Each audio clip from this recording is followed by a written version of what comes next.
우리가 세상을 살아가다 보면 좋은 일만 있으면 좋겠는데 그렇지 않을 때가 참 많이 있습니다. 뜻하지 않게 어려움이 찾아오고 고난이 찾아올 때가 있어요. 그리고 이것은 누구에게나 다 해당됩니다. 모든 사람은 참 힘든 일을 겪어요. 근데 그런 힘든 일을 겪을 때 어려운 것 중 하나, 그러니까 믿는 우리로서 어려운 것 중 하나는 하나님께서 나의 기도를 마치 들으시지 않는 것, 응답하지 않으신 것 같을 때 너무나 힘이 듭니다. 아무리 기도해도 하나님이 느껴지지 않고 응답하시지 않는 것 같을 때가 있어요. 그럴 때 너무나 힘이 들어요. 근데 또 힘든 것이 뭐냐면 사람들이 반응 때문에 힘든 때가 있어요. 나에게 어떤 문제가 발생합니다. 그래서 그 문제를 들고 사람들이 위로를 받고 싶어서 이야기했는데 사람들이 위로해 주는 것이 아니라 어떤 정답처럼 무엇인가 이야기하거나 믿음 없는 사람처럼 여길 때가 있어요. 그때 참 힘이 듭니다. 저도 그런 것을 겪은 적이 있는데요. 우울증으로 1년 정도 고생했을 때 제가 초기에 우울증 초기에 이제 이것을 어떤 사람들에게 이야기했습니다. 힘들다라고 얘기했더니 어떤 분이 저한테 그렇게 말하는 거예요. 기도하면 되지 않냐. 그런 생각이 들 때마다 기도해. 그러면 되지 않아요? 라고 말하고 또한 24시간 내내 그런 생각이 들면 24시간 내내 기도하시면 되지 않아요? 라고 저한테 그렇게 이야기를 하더라고요. 또 어떤 분은 이제 그만 힘들어요. 왜 이렇게 믿음이 없어? 하나님이 너를 도우지 않을 것 같아? 너에게도 안 들으시는 것 같아? 라고 말하면서 믿음이 없는 사람을 이렇게 이야기했습니다. 그런 이야기를 듣다 보니까 스스로 자책하는 거죠. 난 진짜 믿음이 없는 사람이구나. 내가 기도하지 않아서 그렇구나. 근데 기도를 할 수가 없었어요. 우울증 걸리면 의지하는 뭔가 하는 의지가 사라지거든요. 그러니까 기도하기가 힘든 거예요. 그런데 기도하지 않아서 그렇다. 믿음이 없다는 얘기를 들으니까 난 진짜 믿음이 없는 사람이구나. 나는 기도하지 않아서 그러구나 하고 자책하게 돼요. 그러다 보니까 문제는 가까운 사람에게 이 이야기를 할 수가 없는 거죠. 또 똑같은 소리 들을까 봐. 위로를 받고 싶은데 나 힘들다고 이야기하는데 또 똑같은 소리를 들을까 봐 이야기 못하는 거죠. 그래서 가족한테, 엄마 아빠한테도 이야기하지 못했고 제가 다니던 모교에도 그 얘기를 하지 못했습니다. 혼자 너무나 외로웠어요. 계속 스스로 생각하는 거죠. 나는 믿음이 없는 사람이구나. 나는 이상한 사람이구나. 스스로 많이 자책을 한 적이 있습니다.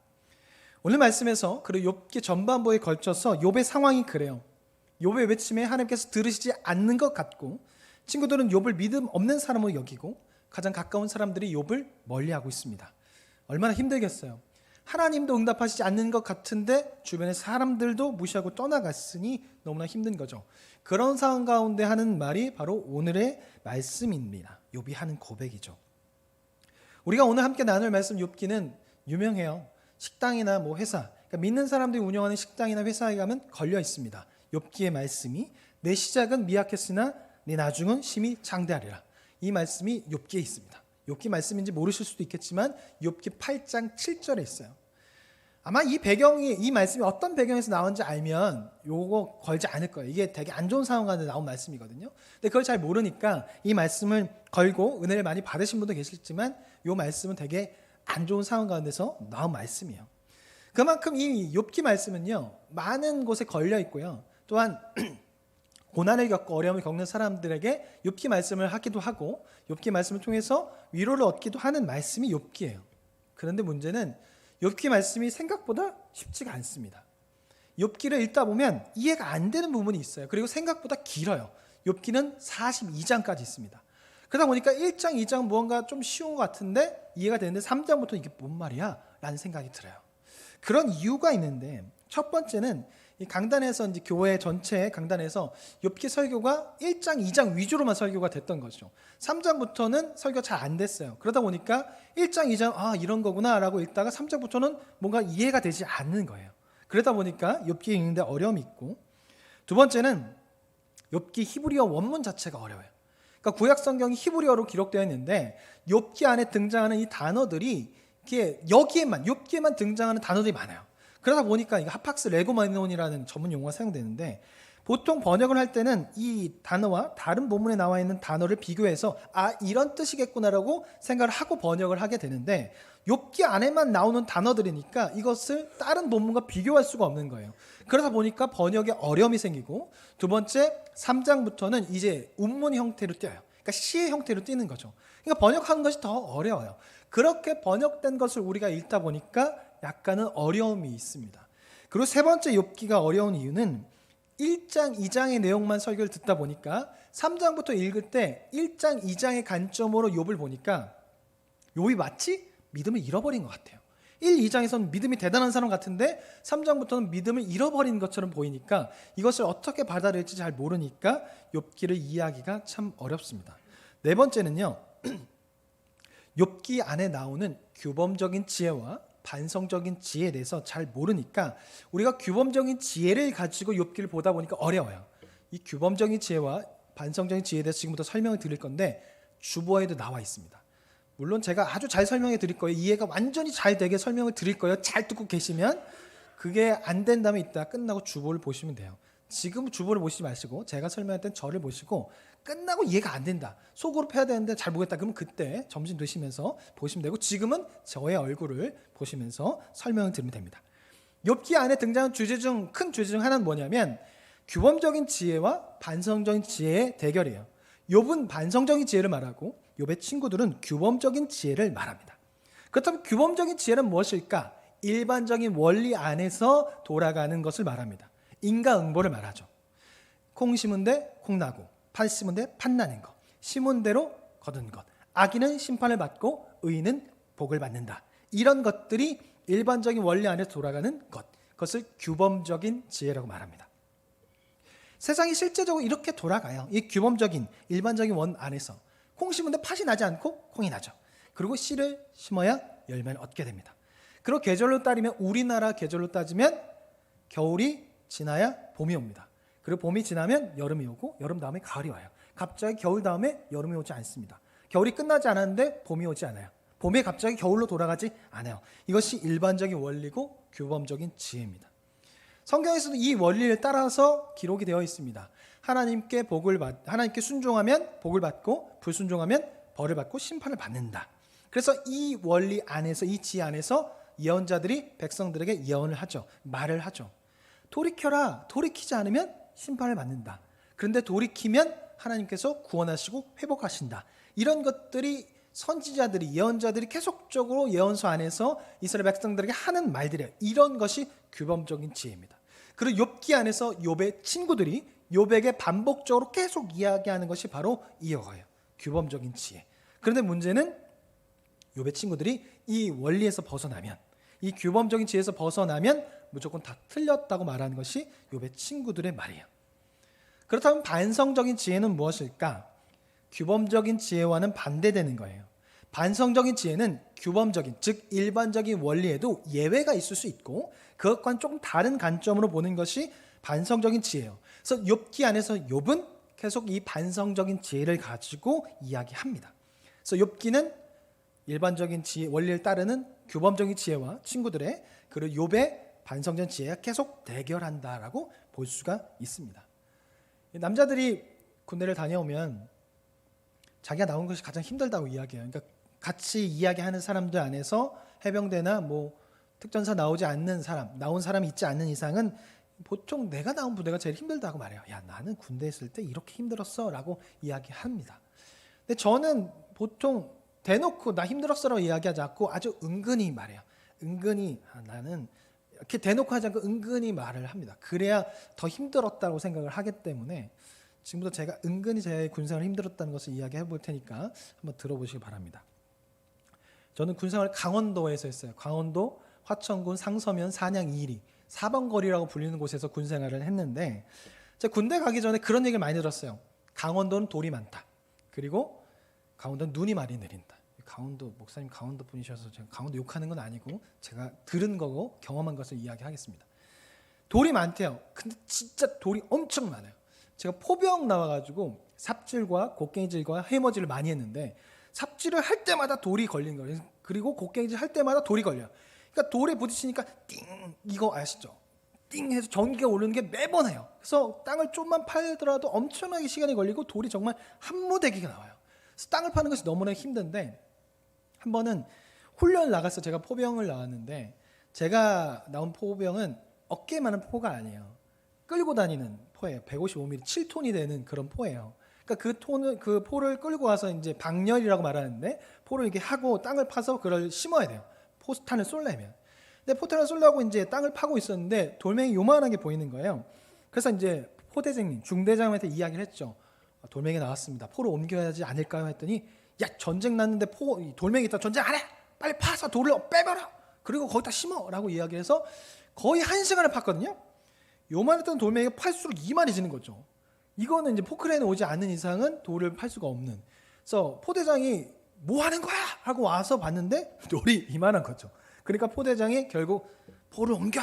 그래서 결국 차에 실어서 다시 포를 옮겨서 방열한 적이 있어요. 그만큼 강원도에는 돌이 엄청나게 많더라고요. 두 번째로 강원도는 눈이 많이 내립니다.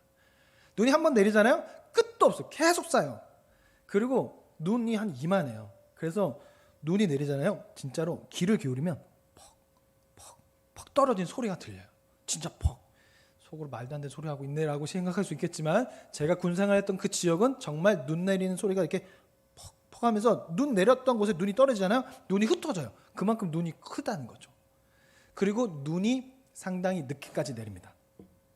제가 군생활을 할 때 4월 5일 식목일 날 초병을 쓰고 있는데 갑자기 눈이 내리는 거예요. 엄청나게. 그래서 눈을 치웠어요. 근데 사회에서는 4월 5일에는 눈이 내리지 않아요. 식목일이죠. 괜히 식목일로 하지 않았을 거예요. 일반적인 원리에 따라서 우리나라 계절에는 겨울이 지나고 4월이 되면 봄이 옵니다. 눈이 내릴 수가 없어요. 4월 5일에는 눈이 내리지 않기 때문에 나무를 심는 날로 국가에서 정했겠죠. 이것이 일반적인 원리예요. 그러다 보니까 제가 이것을 친구들에게 이야기했더니 말도 안 되는 미친 소리 하지 말라고, 거짓말하지 말라고, 눈이 어떻게 4월 5일에 오냐고, 말도 안 되는 소리 하지 말라고 이야기를 했습니다. 하지만 제가 있던 곳은 일반적인 곳이 아니었어요. 강원도 화천군 상서면 산양 이리 사방거리는 일반적인 곳이 아니에요. 거기는 4월 5일에도 눈이 내려요. 그래서 눈을 치웠어요. 이 두 개의 대화가 규범적인 지혜와 반성적 지혜의 대화예요. 화천군 상서면 산양 1위는 일반적인 곳이 아니에요. 근데 일반적인 땅 여러분이 사시는 곳도 4월 5일에 눈 보신 분 아무도 안 계실 거예요. 일반적인 원리는 4월 5일에 눈이 내릴 수 없어요. 하지만 제가 있던 곳은 일반적인 곳이 아니기 때문에 그 원리가 통하지 않는 곳이기 때문에 눈이 내리는 거죠. 이 두 개의 대화가 욥기 안에서 계속 이루어지고 있습니다. 그래서 욥의 친구는 일반적인 원리에 따라서 이야기를 하고 욥은 그것이 예외가 있을 수 있다. 일반적인 원리로 다 알 수 없는 것들도 많다라고 이야기하는 것이 욥과 욥의 대화입니다. 그 시작은 이제 1장, 2장 끝나고 3장에 욥이 자신의 생일을 저주하면서 하나님께 탄원하는 것이 끝나고 이제 그때부터 욥의 친구들의 반박으로 시작되는데요. 욥이 이미 많은 것을 잃었어요. 갑자기 10명의 자녀들이 죽어버렸죠. 가지고 있던 재산들이 사라져버렸죠. 피부병에 걸렸는데 그것이 너무나 심해서 질그릇을 긁어요. 진물이 계속 나도 너무 간지러우면 계속 긁어요. 피부가 점점 사라지고 있습니다. 그리고 가장 가깝다고 생각되는 아내가 뭐라고 말해요? 하나님을 저주하고 죽어버려라 라고 말합니다. 얼마나 힘들겠어요. 그런데 그런 상황에서 욥이 희망을 놓지 않고 자신의 슬픔을 하나님께 있는 그대로 표현하는 것이 3장입니다. 당시에 생일을 저주한다는 것은요, 자신의 생일을 저주하는 것은 자신에게 닥친 가장 힘들고 어려운 것, 힘든 고통을 표현한 방식 중 하나였대요. 너무나 힘이 드니까 차라리 태어나지 않았으면 너무나 좋았을 것을 이라고 표현한 것이 욥의 기도였던 것이죠. 근데 욥이 이렇게 힘든 것을 하나님 앞에 탄원하며 기도했는데 그 이야기를 듣고 욥의 친구들이 반박을 해요. 말꼬투리를 하나하나 잡아서 계속 이야기를 해요. 위로하러 왔던 욥의 친구들이요, 이제 위로자가 아닙니다. 이제 대적자가 되었고 고발자가 되었습니다. 욥의 친구들이 위로자가 되었던 기간은요, 딱 7일이에요. 7일 동안 아무나 없이 옆에서 지켜줬을 때만 위로자였고 그 이후부터는 대적자였고 고발자였습니다. 우리가 이것을 통해서 한 가지 기억해야 할 것이 무엇이냐면 우리가 알고 있는 지식들, 경험들, 신앙들이요, 누군가에는 위로가 되지 않고 오히려 슬픔과 고통이 될 수 있다는 거예요. 그것이 나에겐 정답이 되었어요. 그래서 그 원리에 따라서 살아갔고 그것을 통해서 내가 이겨냈어요. 그런데 그것이 다른 이에게는 정답이 아닐 수도 있고 오히려 힘이 아니라 어려움을 주고 상처가 될 수 있다는 것을 기억해야 돼요. 내가 겪은 것들이, 내가 알게 됐던 것들이 나에게는 정답이 되어서 나에게 힘이 되었고 그것이 앞으로 살아가는데도 나에게 일반적인 원리가 되어서 그 원리대로 살아갈 거예요. 그런데 그것이 모든 사람에게 해당되지 않는다는 것이죠. 욥의 친구들이 하는 말이 틀린 말이 하나도 없어요. 다 성경 안에서 나왔던 것을 인용해서 욥에게 한 말이거든요. 틀린 것이 하나도 없어요. 그런데 욥에게는 이 말이 해당되지 않는 것이죠. 그것처럼 우리는 다른 이에게 신앙적인 조언을 할 때 조심해야 돼요. 내가 하는 말들이 상처가 되지 않도록 조심해야 돼요. 자칫 폭력이 될 수 있기 때문이죠. 그래서 야고보서 저자가 그렇게 말합니다. 듣기는 속히 하고 말하기는 더디하라고. 우린 늘 이 부분에 대해서 조심해야 돼요. 근데 가장 조심해야 할 사람은 제가 아닐까 생각합니다. 설교자는 일반적인 원리에 따라 성경이 일반적인 원리 안에서 규범적인 지혜로 거의 대부분 기록되어 있어요. 그러다 보니까 그것을 묵상하고 그것을 해석해서 성도에게 말하는 사람이에요. 그러다 보니까 저의 머리는 일반적인 원리로 돌아가는 그 원리 안에 설교를 하고 그렇게 말하게 되는 거죠. 그러다 보니까 강단에서 내려와서도 사람들에게, 성도님들에게 그렇게 이야기할 수 있어요. 제가 묵상한 것이, 제가 경험한 것이 마치 정답인 것처럼 이야기할 때가 많은 것이죠. 그래서 늘 기도해요. 늘 조심하려고 해요. 그래서 많은 분들에게 상처를 준 적도 있고 상처를 드린 적이 있어서 내가 그러지 않으려고 정말 많은 지혜를 구하고 조심하려고 하고, 그래서 제가 저는 설교와 말하는 것들이 상처와 폭력이 되지 않기를 늘 기도합니다. 그리고 우리 모두도 그래야 합니다. 우리는 욥의 친구가 아니라, 그래서 욥의 친구처럼 죽이는 말이 아니라, 정죄하는 말이 아니라, 좌절시키는 말이 아니라 살리는 말이 되어야 합니다. 그래서 우리가 가는 곳마다 사람들이 살아나고 회복이 일어나고 위로가 넘치는 곳이 되어야 할 것입니다. 그렇다면 이제 일반적인 지혜와 반성적 지혜에 나오는 대화에 대해서 같이 좀 나누려고 하는데, 4장부터 이제 엘리바스가 욥의 말에 반박합니다. 처음에 좋게 시작해요. 근데 뒤로 갈수록 점점 심해집니다. 욥의 친구들은요, 욥을 죄인 취급하는 것을 넘어서서 이제 악인 취급을 하는데요. 저주의 말도 하고요, 해서는 안 되는 말도 하게 됩니다. 엘리바스가 처음에 이렇게 말해요. 너도 예전에 고난받는 사람에게 찾아가서 그런 위로의 말을 했지, 이제 우리가 너희에게 그 위로의 말을 하고 조언을 할게 라고 말을 합니다. 그런데 점점 엘리바스의 말이 심해지고 상처가 되는 말을 해요. 엘리바스가 이렇게 말해요. 욥기 5장 4절에서 죄를 짓는 자들의 자녀들은 성문에 눌려서 죽게 된다고 말합니다. 근데 이 말을 욥 앞에서 해서는 안 됐죠. 욥의 자녀들이 어떻게 죽었어요? 집이 무너져 내리면서 깔려서 죽었어요. 이 말을 했다는 건 뭐예요? 너 때문에 네 자식 죽은 거야. 네가 죄를 저질러서, 네가 잘못된 행동해서 네 자식들 다 죽은 거야 라고 지금 이야기하는 거예요. 거기서 그치지 않습니다. 계속적으로 뭐라고 말하냐면, 너가 죄를 지어서 이런 일을 당한 것이니 더 큰 화를 당하기 전에 너는 하나님 앞에 회개하고 돌이켜라 라고 말합니다. 욥의 입장에서 어떠했을까요? 만약에 여러분께서 이런 이야기를 들으셨다면 어떤 마음이 드시겠습니까? 정말 말로 표현할 수 없겠죠. 욥은 그런 상황 가운데 그런 마음을 가지고 엘리바스에게 이야기해요. 그것이 욥기 6장입니다. 그리고 거기서 이제 하나님께 시선을 돌려서 하나님 앞에 자신의 감정을 있는 그대로 호소하는 것이 7장 말씀입니다. 이렇게 이야기하면 욥의 친구들이 좀 깨닫고 이야기를 멈추면 좋겠는데 그렇지 않습니다. 수아 사람 빌닷이 바톤을 이어받고 더 심한 말을 하죠. 빌닷도 역시 욥에게 네가 죄를 지어서 이런 일이 벌어진 것을 말한과 동시에 자녀의 죽음에 대해서 말하는데 이렇게 말해요. 네 자녀가 죽은 것은 네 자녀가 죄를 지어서 죽은 거야. 그래서 벌을 받은 거야. 그리고 너가 다 잃은 것도 네가 죄를 지어서 벌 받은 거야 라고 이야기합니다. 욥기 8장에서. 아무리 자기 생각이 맞다고 하더라도 지금 욥 앞에서 이런 말을 하면 안 되죠. 자식을 다 잃은 부모 앞에서 네 자식이 죽은 거, 네 자식이 죄를 지어서 벌 받는 거야. 네 자식이 죽은 거 네가 잘못해서 죽은 거야 라고 그렇게 말을 하는 것 해서는 안 되는 거죠. 욥의 친구들은 당시에 지혜자였습니다. 사람들에게 지혜 말을 하는 사람들이었지만 그들의 입에는 칼을 물어서 욥의 마음을 난도질했고 그의 입은 개가 토하는 토설물 같아서 그들의 입에서 나오는 것은 욥의 마음을 더럽혔습니다. 근데 강도가 점점 줄지 않아요. 점점 심해져서 이제 욥을 죄인 취급하는 것이 아니라 악인 취급을 합니다. 그리고 악인이 당하는 모습을 말해요. 근데 그 당하는 모습이요, 욥이 지금 겪고 있는 모습이에요. 이 말은 뭐냐면 너 지금 악인이야. 너 의인인 줄 알지? 의인 아니야. 넌 악인이라서 지금 네 자식들이 다 죽었고 너가 모든 것을 다 잃고 있는 거야. 넌 의인인 줄 알지? 사실은 너 악인이야. 그러니 빨리 돌이켜. 넌 악인이야. 그래서 네가 당하고 있는 거 봐봐. 악인들이 당하고 있는 심판을 당하고 있잖아 라고 말합니다. 이런 말을 계속 들으면 지금 19장이거든요. 3장부터 19장까지 계속 이 말을 들어요. 얼마나 힘들겠습니까? 그런 상황 가운데 욥이 하는 말이 오늘의 말씀입니다. 욥은 친구들에게 말해요. 너희들이 하는 지혜 말들이 나에게 위로가 되지 않고 오히려 폭력이 된다.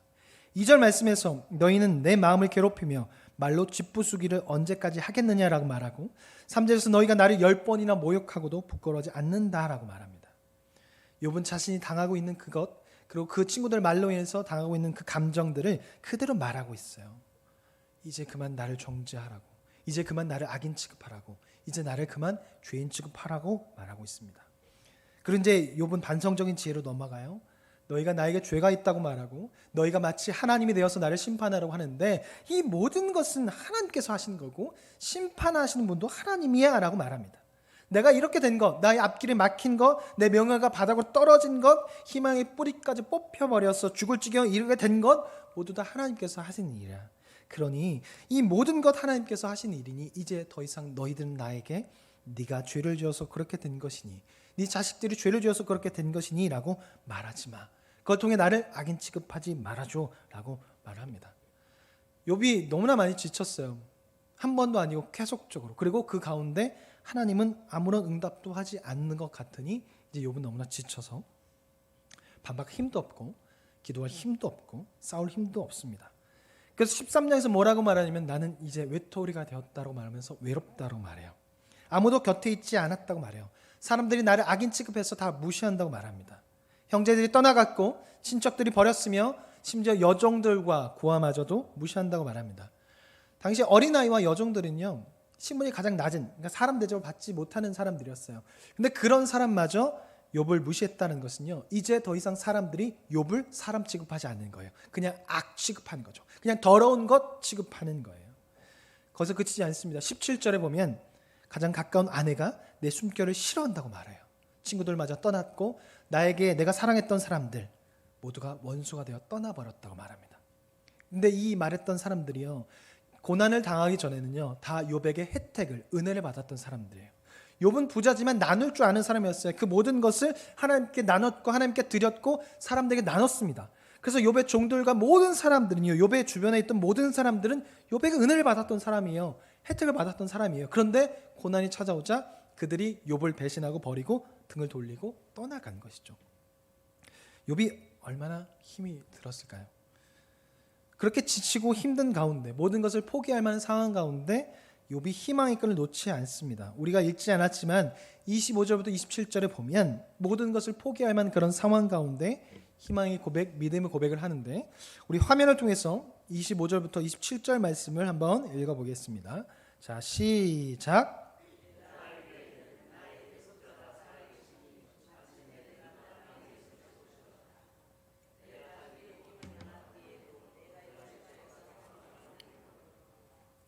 내가 그를 보리니 내 눈으로 그를 보기를 낯선 사람처럼 하지 않을 것이라 내 마음이 초조하구나. 아멘. 모든 것을 포기할 수 있는 상황 가운데 욥이 말하는 거예요. 나의 구원자, 나의 구세주를 내가 꼭 뵐 날이 올 거라고. 피부병을 해서 피부가 벗겨지고 내 피부가 다 사라지라 할지라도 결국은 구세주 하나님을 만나게 될 거라고. 내가 그분을 만남으로 해서 그것을 기대하니 내 마음이 초조하다라고 그렇게 말하고 있습니다. 모든 것을 다 잃었어요. 포기할 수밖에 없어요. 일반적인 사람 같으면 그냥 포기하고 하나님마저도 포기할 수 있는 상황이거든요. 오랫동안 하나님이 나타나지 않으셨어요. 하지만 욥이 고백해요. 이런 것, 화도 복도 하나님이 주셨으니 가져가신 이도 하나님이라고. 회복도 하나님께서 하실 거라고. 그래서 오랜 시간 동안 하나님이 나타나지 않아서 내 희망의 끈이 점점 사라지지만 그것을 놓지 않고 다시 한번 찾으며 하나님께서 나에게 나타나셔서 나를 회복하실 것이다 라고 말하는 것이 바로 욥의 고백인 것이죠. 놓을 수 있지만 놓지 않고 포기하지 않는 믿음의 고백을 합니다. 우리 삶에서도 이렇게 힘든 일이 벌어질 때가 있어요. 그런데 참으로 아이러니한 것은 너무나 힘든 고통이 찾아오면 하나님께서 응답하시지 않는 것 같을 때가 있고 응답이 늦어질 때가 있습니다. 평상시에는 찬양을 불러도 은혜가 되고 기도를 해도 은혜가 되는데 너무나 힘이 들어서 그것을 가지고 하나님께 간구하면 그것이 잘 해결되지 않는 것 같고 상황은 하나도 변하지 않는 것 같고 마치 하나님께서 응답하지 않는 것 같아서 구렁텅이로 빠져드는 것 같을 때가 있습니다. 그때 우리는 욥의 고백을 잊지 말고 기억해야 돼요. 모든 것을 다 잃었지만 정말 아무것도 할 수 없지만 겨우겨우 내서 소리 내서 했던 고백. 모든 것을 포기하고 싶지만 모든 것을 다 잃었지만 하나님을 향한 믿음마저는 포기하지 않았던, 그래서 겨우겨우 목소리를 높여서 하나님께 했던 그 고백. 우리는 이 고백을 기억하며 이 고백을 하기 힘든 상황에서도 욥을 기억하며 믿음의 고백을 드려야 합니다. 그리고 기억해야 돼요. 지금 나의 기도에 응답하시지 않는 것 같지만 다 듣고 계신다는 거죠. 그래서 언젠가 나의 구원자로 오셔서 그분을 만나게 될 거라는 것을 기대하면서 기도해야 합니다. 사랑하는 남교회 성도 여러분, 하나님께 기도하십시오. 여러분의 문제를 두고 기도하십시오. 그리고 상한 마음이 있다면 그 상한 마음을 들고 와서 하나님께 기도하십시오. 하나님께서 하나님의 때에 구원자로 오셔서 만나 주실 겁니다. 그리고 고난이 오기 전에도 기도하십시오. 매일매일. 욥이 정말 견디기 어려운 순간에도 기도할 수 있었던 것, 끈을 놓지 않을 수 있었던 것은 평소에 제단을 쌓았기 때문이에요. 예배 제단을 날마다 쌓았죠. 매일매일 하나님께 예배를 드렸습니다. 자녀들을 위해서 예배를 드렸고 자신을 위해서 예배를 드렸습니다. 이웃을 위해서 매일매일 예배를 드렸습니다. 그 제단이 쌓여서 결국 하나님이 느껴지지 않은 그때 그것이 사용되어서 기도할 수 있었던 것이죠.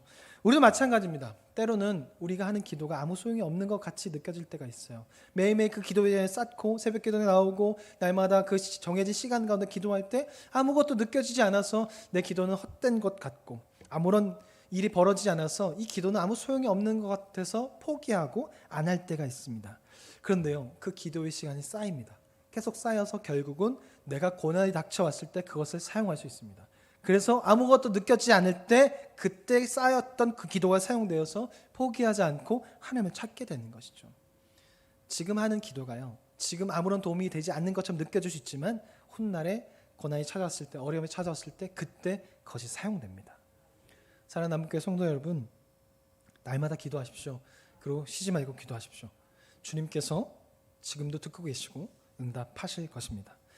마지막으로 우린 욥의 친구가 되어서는 안 됩니다. 우리가 경험한 것이 나에겐 정답이 돼요. 근데 다른 이에겐 정답이 아닐 수 있다는 거죠.